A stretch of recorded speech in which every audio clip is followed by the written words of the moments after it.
biggest thing to get this designation, it's the biggest thing for you. It's probably the hardest word for you, but it's the product that the Michigan Council wants to give to the archives, is your documents, your proof documents. So we're going to go through some information about the documents, and that's your pink file. So the first thing is your birth certificate is pretty, you're going to start with your birth certificate because that's just the easiest for you. So you'll have your birth certificate, or you should have a copy of it or something like that. But one of the things that is very helpful is a death certificate. And so I'm going to send this around.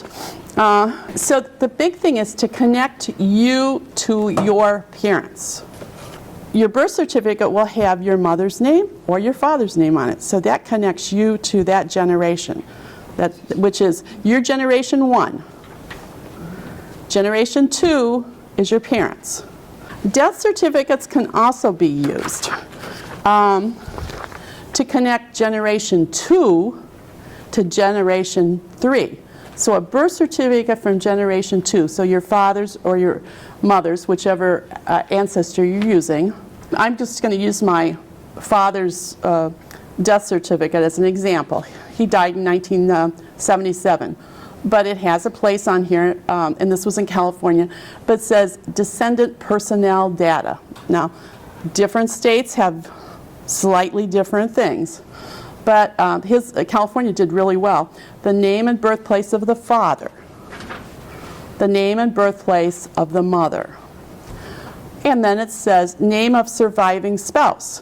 So if you happen to be going back to your mother, through your mother's line, that would have it there. It says the city he lived in, it says the county and the state. So I'm just going to pass this around as you go, but the idea is that I've just kind of highlighted those things. It also tells the date of death, date of birth. Doesn't say date, it doesn't say the marriage date, but it does say almost every other thing. And I don't know if it's this one. I've seen on them that how long they've lived in a town, which also is a help to you as you do genealogy. So that, I mean, it's like, oh, they lived there 46 years. But tell us what he did. And all you would have to do if you had a death certificate is make a Xerox copy of it. Okay, church records. If you go to a church, I just happened to go to the Methodist church the other day, and I asked for the history of the church, where my relative, well, I asked for the Clarkston Methodist Church for a different reason. But if you have I have something here that is the history of the church. Where are the records kept for your denomination? Drew University is where the Methodist records are kept. But they have minutes of meetings, they have who was a minister, how much did the people tithe sometimes, I think I had my husband's maybe great-great aunt, she tithed a quarter. I mean, when she was like a child at a meeting, I mean, it's just kind of interesting. The marriages are there. If you're having trouble with finding a link and you really want church records, Google the denominations. This is just, it's the Alabama Records Volume 50. It was, says who it was compiled by. It's for Bethel Baptist Church, and it's the church organized in Tuscaloosa County, Alabama in 1818. So I went to, I found something online. I went to that church, and they said, well, this is in a library at such and such place, and that's where I found that. And I found that this particular person was living there. It was a relative. It's a great-grandfather, and so and who his wife was, and that in the records before 1850, from 1850 to 2020 are pretty good. If you're looking before 1850, only the men. Hardly find the women. So that's a piece of it. So you've got to find that connection. How did they go together? In the church records, and his son. So that was another way. Let's go on. Bible records, if you're so fortunate to have the Bible. So here's a Bible record, and I'd say Grandma? Grandma, yes. So it says Mr. Leonard Conklin and Miss Dora Thompson were holy matrimony on the 6th day of January 1920 in Weiser, Idaho. And you can put that in there. Was that in the Bible? Yeah. You would put the copy of the Bible, the page of the Bible, and maybe what page, when it was published. Okay. Okay, so military records. So the people that we're probably looking for were born about 1800. Not too many Revolutionary War veterans actually came here, about 300 in the whole state, but they usually came with their children. They didn't come alone.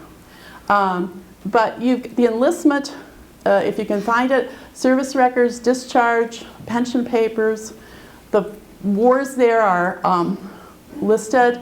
On World War I and World War II, it'll say where were you living and who should we contact. So sometimes it's a mom, sometimes it's a wife, sometimes it's a sister, you know.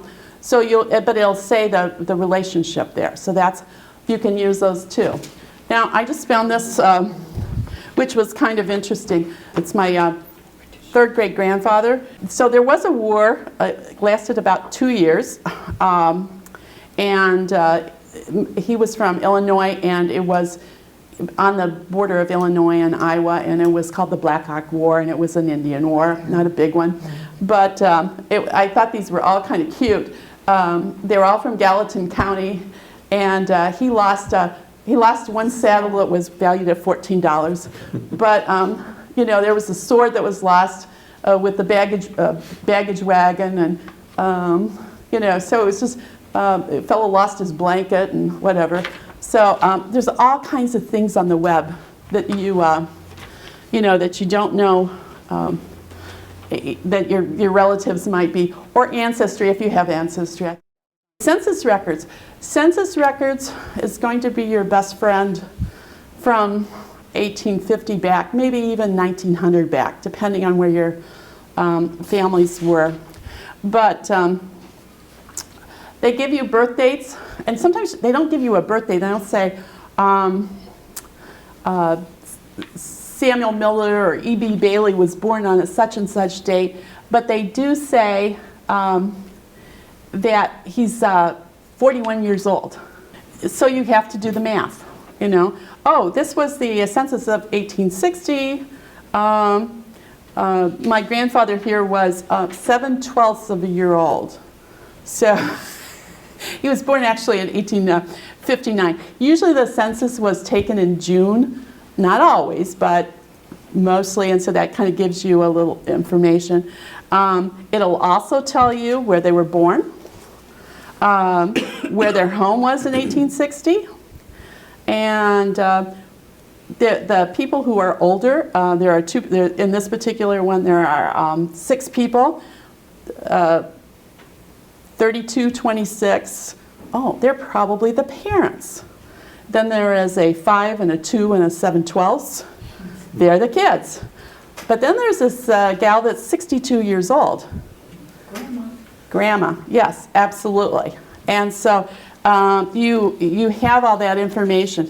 In the 1880 census, you know, each census asked different things. On the 1880 census, it gave you where was your father's birthplace, and you know, and so that just gives you that extra little piece. Sexton Records and cemeteries, obituaries. Let's go on. So I don't have. My grandma died in 1861, and I don't have her. Well, I do have her obituary, but you know, I don't have the paper. But I do have this little thing. It's a little plastic. It's been laminated, And it shows, oh, she was, how old she was, and where she's buried, and who her children were, and where they lived. So that sort of, it gives you a lot of information there. And so that can link, it could link my father to his mother in that particular case. Tombstones that are well preserved, not all are. Barbary, wife of David Smith. She died July 10th, 1842. She was 65 years old. Oh my gosh, you could find out where when she was born. So if you have good tombstones, like it looks like you have good tombstone there. Mm-hmm. Government records, yes. There's lots of government records. Immigration, depending on where, when people immigrated, sometimes they just got off the boat and went on.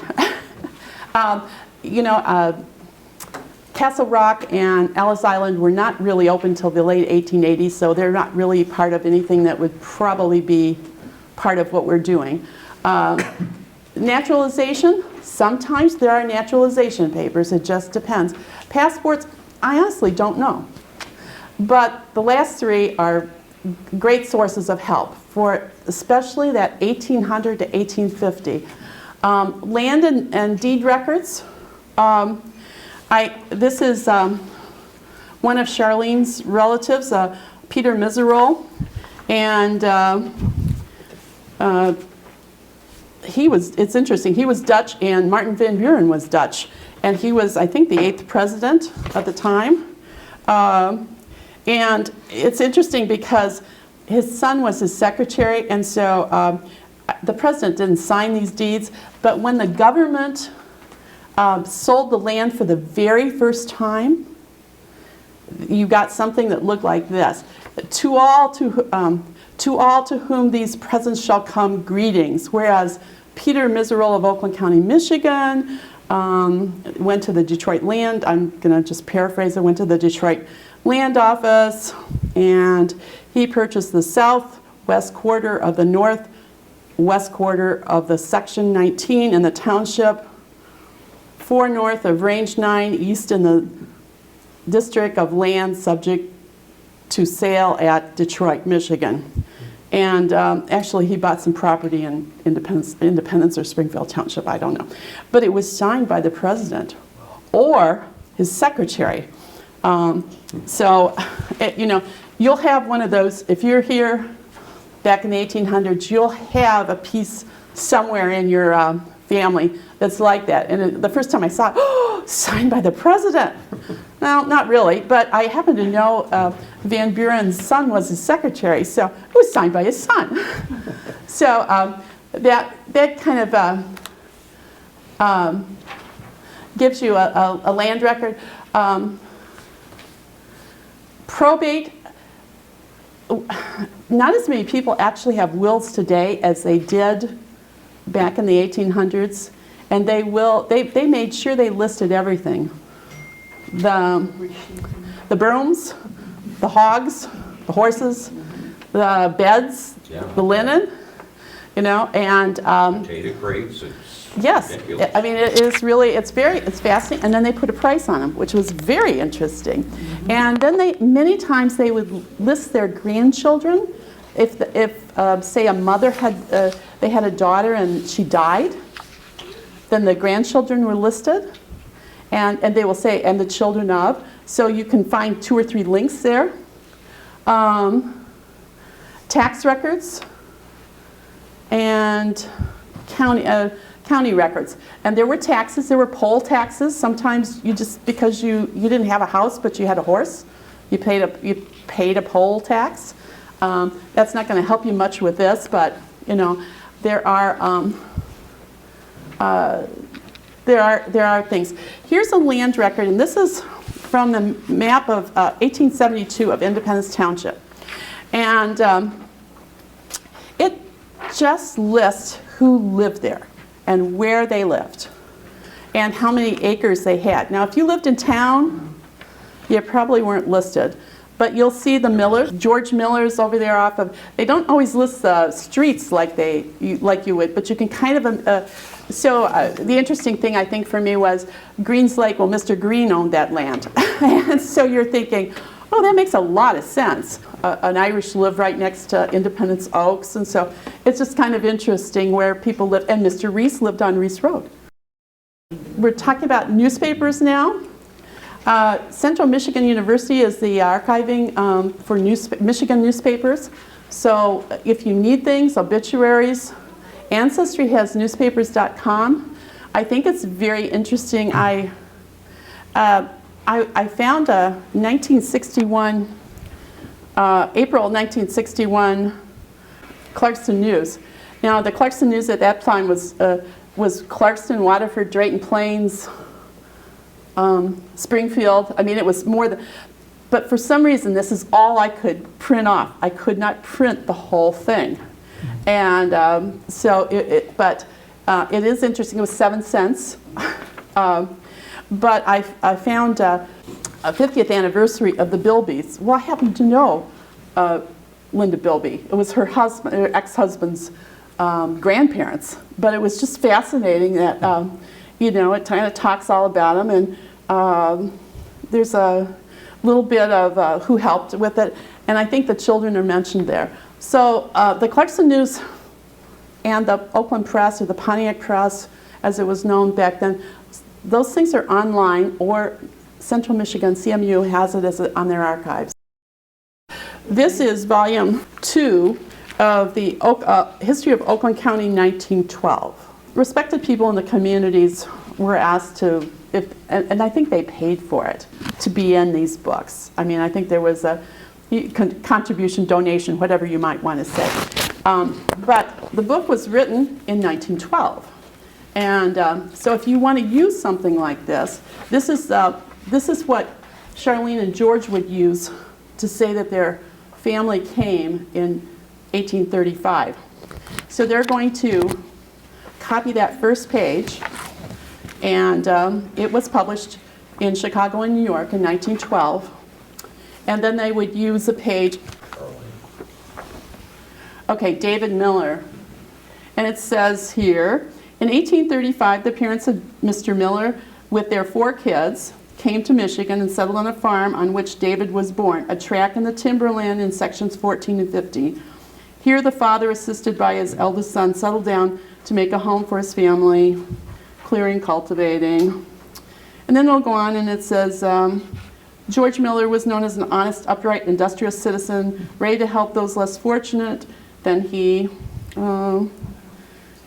His whole life was spent improving his land, and his death occurred in the farm in 1881 when he was nearly 80 years old. So his widow surviving him for several years, attaining nearly 90 years of age, dying in 1891. So there is one of these for every county, I think, in Michigan. I looked at Genesee, I looked at Lapeer, to see if there were books. So there's almost every county in Michigan. This book is 108 years old. You might mention that you want to look at volume 1 first, because it has the index of the people, yes. And it tells you what page to go to. Yes. I was just looking through volume 2, and it's all random order. It is random order. Yes. Thank you for that. Family histories. And you've got to remember that, we're into genealogy and history and those kind of things, but the grandkids of the earliest settlers were also. And so somewhere around 1850, they started writing little books. And what I found that was interesting, I thought, was doctors did that a lot. And I don't know why that was, but and so there's in our family, it was like a nephew of my, I don't know, maybe 3rd or 4th grade grandmother wrote a book and talked all about the family. And in it, he mentioned her. So you can take those pieces too, because he wrote it in 1895.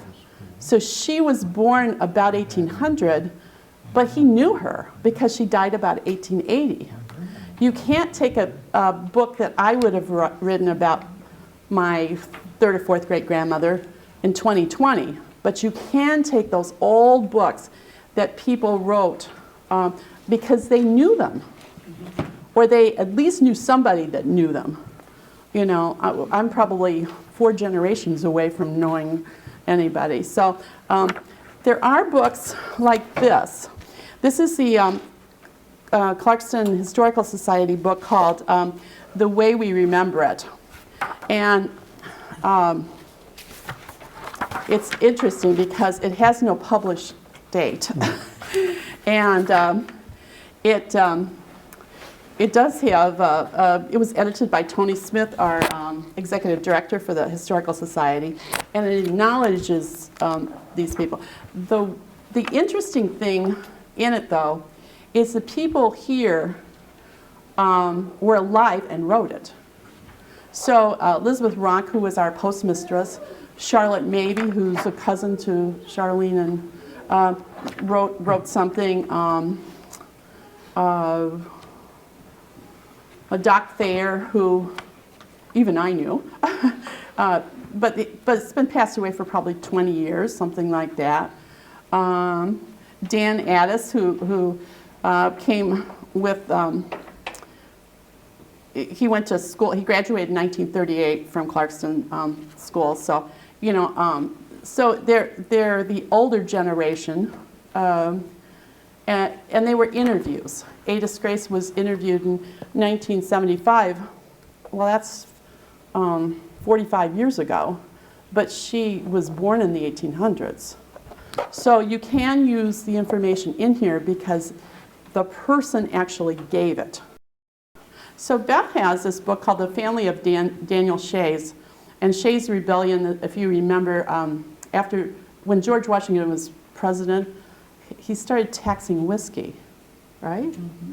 And they got mad because they had fought in the Revolutionary War and they didn't want taxes. This was like the tea tax. So they were in Pennsylvania, I think, right? Massachusetts. Okay, Massachusetts.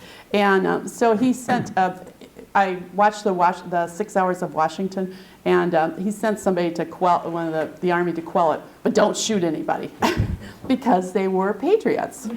But so this is interesting because it was written in 1934, really. Yeah.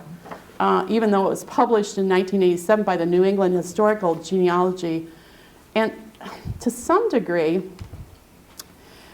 I suspect it would work because that's such a respected, the New England Genealogical Society is such a respected, and 1934 is not, that's almost 90 years ago. So yes, it probably would work.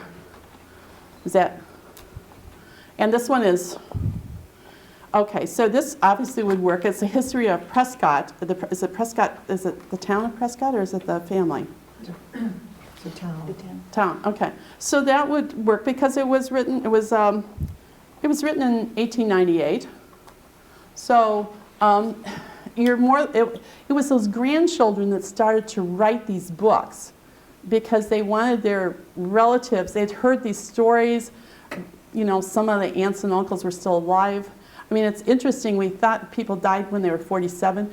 There were an awful lot of 90-year-old people back then too. And you know, no pills or whatever, but they were hardy folks. So anyway, the plat and the survey map, that's what I gave you to see. And the maps were done about every 10 years or so, like the 1872 map. So you could find, if your relative isn't on one, that doesn't mean he wasn't there. It's just look at the next one. That's it. I think that's it.